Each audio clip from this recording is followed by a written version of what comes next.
नमस्कार जी। मैं मतलब शुरू से ही बहुत ज़्यादा इंटरेस्टेड था कि गंगा के बारे में बात करूँ किसी दिन। गंगा मुझे मतलब बहुत ज़्यादा फ़ैसिनेट करती हैं। गंगा इतनी पवित्र हैं कि उनके स्पर्श से ही पाप धुलने की बात कही जाती है। तो गंगा जो है ना मतलब मैजेस्टिक हैं वो। उन अगर आप वहाँ जाओगे भी गंगा आरती वगैरह अटेंड करोगे तो बहुत ज़बरदस्त है। लेकिन क्वेश्चन ये उठता है कि गंगा एक्चुअली है कौन?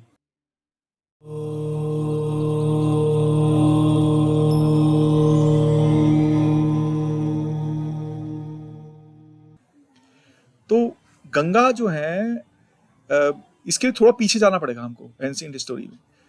राजा बलि जो थे राक्षसों के राजा थे और उन्होंने स्वर्ग और धरती सब जगह पर पूरा कंट्रोल कर लिया था और कोई चीज बची नहीं थी और वो इस दुनिया में इस सृष्टि में सबसे ज्यादा जो बड़े दानी रहे हैं उनमें तीन लोगों का नाम है जो इनक्रेडिबल लोग हैं। एक कर्ण, राजा बलि और ऋषि दधीची। ये इनका दान जो है किसी से भी कंपेयर नहीं करा जा सकता। तो राजा बलि जो थे वो दानी थे और यही वीकनेस भगवान विष्णु ने उनकी पकड़ ली। तो भगवान विष्णु से इंद्रदेव ने रिक्वेस्ट करी। इंद्रदेव ने कहा कि भाई भगवान विष्णु से कि आप कुछ करिए, हमारा स्वर्ग चला गया है और राजा बलि तो हमें जीने नहीं देंगे, हमारे पास अधिकार ही नहीं है। तो भगवान ने कहा कि ठीक है। उन्होंने एक वामन अवतार लिया। वो वामन अवतार जो थे वो एक छोटे रूप था मनुष्य का। तो उन्होंने जाकर रिक्वेस्ट करी बलि से कि मुझे भाई 3 पग भूमि दे दो। तो राजा बलि हंसने लग गया कि यार 3 पग भूमि, आप तो बहुत छोटे हो और आप सृष्टि के सारे जो ऑनर है उससे मांग रहे हो, तो आप बड़ा मांगो कुछ। कह रहे नहीं, मुझे सिर्फ 3 पग ही भूमि काफी है। इतने में शुक्राचार्य समझ गए। शुक्राचार्य ने बोला कि भाई ये जो है और कोई नहीं है, ये नारायण रूप है, तो आप इनको मत करना कमिटमेंट कुछ भी। तो उन्होंने कहा नहीं नहीं, अब अगर नारायण आ गए हैं तो मैं अपने कमिटमेंट से कैसे पीछे हट सकता हूँ। तो उन्होंने कहा नारायण है तो दूंगा ही दूंगा मैं। तो उन्होंने कहा ठीक है। अच्छा, शुक्राचार्य जो थे राक्षसों के गुरु हैं, तो वो अमर करना जानते थे राक्षसों को। कोशिश करते थे कि बार बार राक्षस मरे ही ना, उनका डोमिनेंस रहे। तो उन्होंने क्या करा, वो जो केतली सी में पानी जहां से निकलता है उसमें वो छोटा रूप भर के उसके अंदर घुस गए। तो पानी ना निकले वहां से। संकल्प लेना था भगवान बलि को, राजा बलि को। तो अब वो पानी नहीं निकले तो उन्होंने वामन ने कहा कि दिखाओ इसमें कुछ कंकड़ अटक गया है, मैं निकाल देता हूँ। तो उन्होंने सीख लेके उसको ऐसे हिट करा और उनकी आंख फूट गई शुक्राचार्य की और वो बाहर निकल गए। तो उन्हें लगता है जो बाधा थी समाप्त हो गई वामन ने। तो उन्होंने कहा अब आप संकल्प ले सकते हैं। तो संकल्प ले लिया बलि ने और बलि ने कहा अब आप मानने वाला, आप कहीं से भी कहीं तक भी आप जहां इच्छा करें वहां से नापो आप।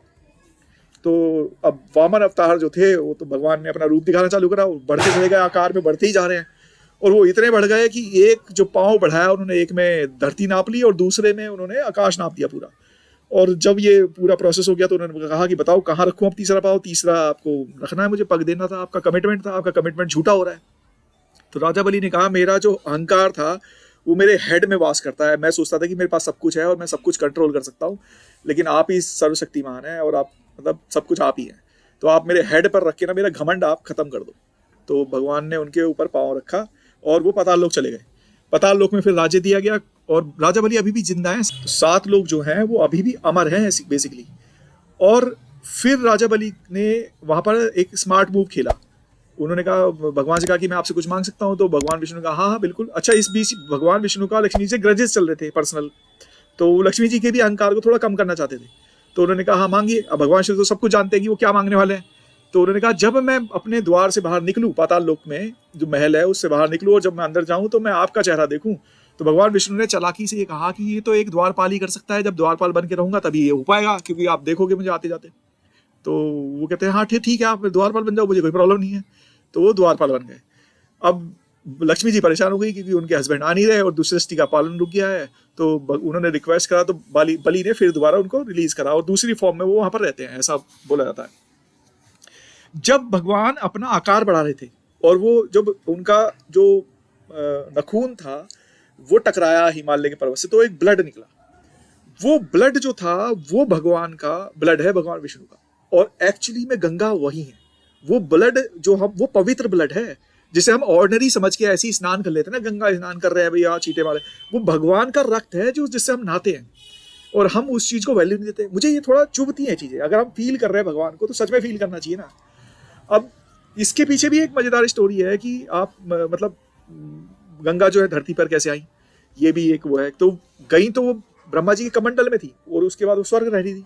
तो स्वर्ग से मृत्यु लोक जो है ना बड़ी खराब चीज मानी जाती है। तो इतनी प्रॉस्परस चीज का स्वर्ग में रहना तो बनता है यहाँ पर, लेकिन धरती पे बनना, मृत्यु लोक पे रहना ठीक नहीं लगता। तो इसके पीछे जो स्टोरी है वो ये है कि राजा सगर थे, और राजा सगर जो थे वो अश्वमेध यज्ञ कर रहे थे और वो बहुत पावरफुल हो गए थे। तो इंद्र जो थे उनको एक इनसिक्योरिटी है। अच्छा, इंद्र पे क्या है कि इंद्र कोई एक व्यक्ति नहीं है, इंद्र हम में से ही कोई चूज करके इंद्र बनता है। इंद्र एक डेजिग्नेशन है, जैसे प्राइम मिनिस्टर एक डेजिग्नेशन है, प्राइम मिनिस्टर बदल जाता है, तो इंद्र एक डेजिग्नेशन है। अगर हम अच्छे काम करेंगे तो हम इंद्र बन जाएंगे। तो इंद्र को हमेशा एक इनसिक्योरिटी रहती है कि मेरे हाथ से ना ये स्वर्ग का कब्जा ना निकले। तो राजा सगर जो पावरफुल हो गए थे तो वो अश्वमेध यज्ञ करने लग गए। तो इंद्र को इनसिक्योरिटी हुई कि यार ये अश्वमेध यज्ञ जो है मेरे पर भी करेगा, बाद में स्वर्ग पे जीत लेगा। तो उन्होंने क्या करा, चुपचाप अपना उनका घोड़ा चुराया और वो घोड़ा चुराकर कपिल मुनि के आश्रम में बन दिया। अच्छा, अब आप इंद्र को वैसे अगर मतलब हमारी रियल लाइफ से जोड़ेंगे ना, तो आप देखो आपकी इंद्रियां हैं जो नेगेटिव हैं, आपकी जो कर्मेंद्रियां हैं, 5 इंद्रियां और ज्ञानेंद्रियां, 11 ज्ञानेंद्रियां जो बोल रहे हैं आप जिन्हें, वो एक्चुअली आपसे कुछ भी गलत काम कराती है। तो इंद्र भी वही है एक तरह से। तो इंद्र ने क्या करा, उनका घोड़ा जो है गलत काम कर रहा है, वो घोड़ा उठा के चुपचाप कपिल मुनि के आश्रम में चुपचाप बांध दिया। अब राजा सगर के जो 60,000 पुत्र थे, ये 60 थे या 30 थे, मुझे ध्यान नहीं है, उन्होंने अपने पुत्रों को आदेश दिया कि घोड़ा कहाँ रुक गया है, जाकर चेक करके आओ। तो वो घोड़ा देखने निकले तो कपिल मुनि के आश्रम में निकला। कपिल मुनि ध्यान में थे, और ध्यान इतना ज़्यादा प्रबल था, इतने प्रभावशाली थे कि ध्यान टूटता तो बहुत गलत चीज़ें होती हैं। तो उन्होंने जैसी आवाज़ वगैरह जो भी वहाँ पर हुआ, शोर शराबा, तो उसके कारण उनका ध्यान टूटा, और जैसी आँख खुली तो 60,000 पुत्र जो है उनके खत्म हो गए, राख हो गए एकदम। अब राजा सगर को ये हुआ कि यार मेरे पुत्र जो हैं वो सब खत्म हो जाएंगे, एक पुत्र रह गया था उनका, और वो सारे के सारे खत्म हो गए। तो उनको ये लगा कि इनको तो उन्होंने क्या करा कि भाई अब इनको मैं कैसे मुक्ति दिलाऊं, इन मेरे पुत्र जो है मर गए हैं, अब इनको मोक्ष भी नहीं मिलना, तो मुक्ति कैसे मिलेगी। तो इसका उपाय ये हुआ कि गंगा जो है वो स्वर्ग में भी निवास करती है, और उनको किसी तरह से मृत्यु लोक में लाया जाए तो ये बड़ा पॉसिबल हो पाएगा। लेकिन गंगा तो इतनी प्रॉस्परस थी कि स्वर्ग के लिए ही है, वो तो मृत्यु लोक तो बहुत खराब जगह है, तो यहाँ पर आना तो उनका बनता ही नहीं था। तो राजा सगर ने, किसी ने कहा कि भाई आप गंगा की तपस्या करो। तो राजा सगर तपस्या करते करते मर गए, गंगा नहीं आई, क्योंकि बहुत प्रॉस्परस चीज मांग रहे थे हम।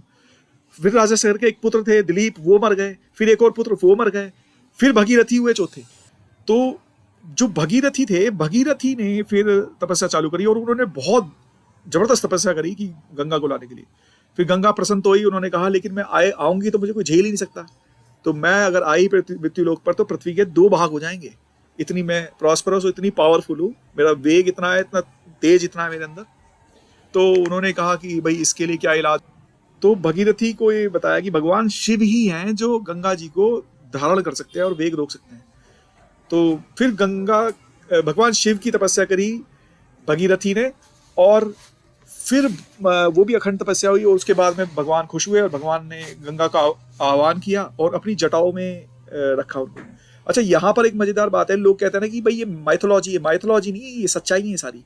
सच्चाई में क्यों कह रहा हूँ कि भगवान शिव जो हैं वो, आप सुनते हो कैलाश मानसरोवर पे रहते हैं, कैलाश बोल रहे हैं उनको, कैलाश मानसरोवर, और कैलाश पे कोई आज तक चढ़ाई नहीं कर पाया, इतना रेडियो एक्टिव एलिमेंट ऐसा बोला जाता है वहाँ पे।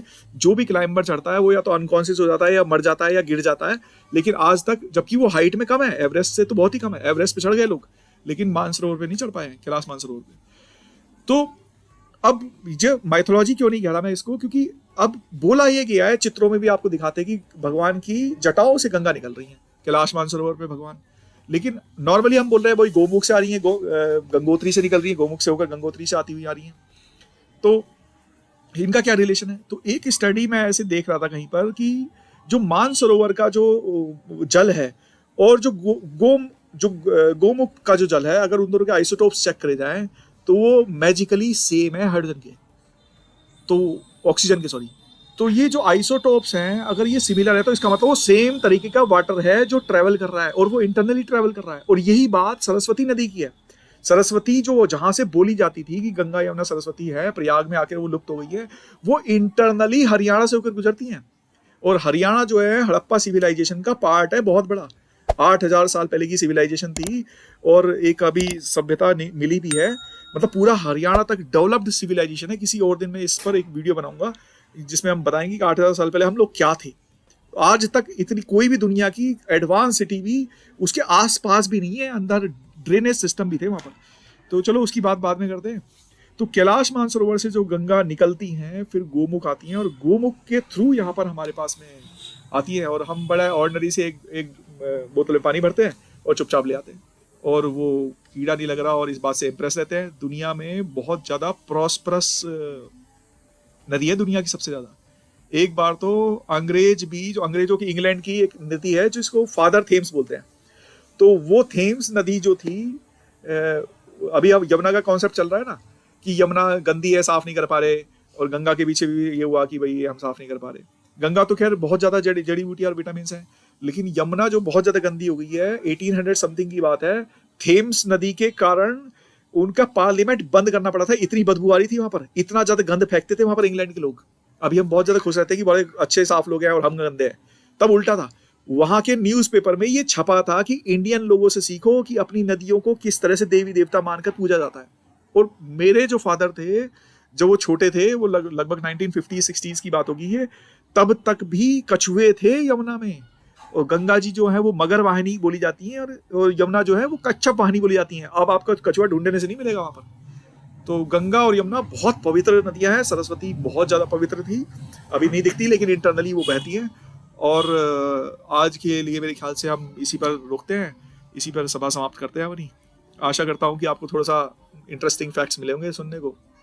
तो आगे मुझे लिखकर भेजिएगा, मैसेज करिएगा कि क्या टॉपिक पे कुछ और इंटरेस्टिंग आप सुनना चाहते हैं, तो मैं कोशिश करूँगा कि कुछ चीज़ें आपको ला कर दूँ। ठीक है, नमस्कार।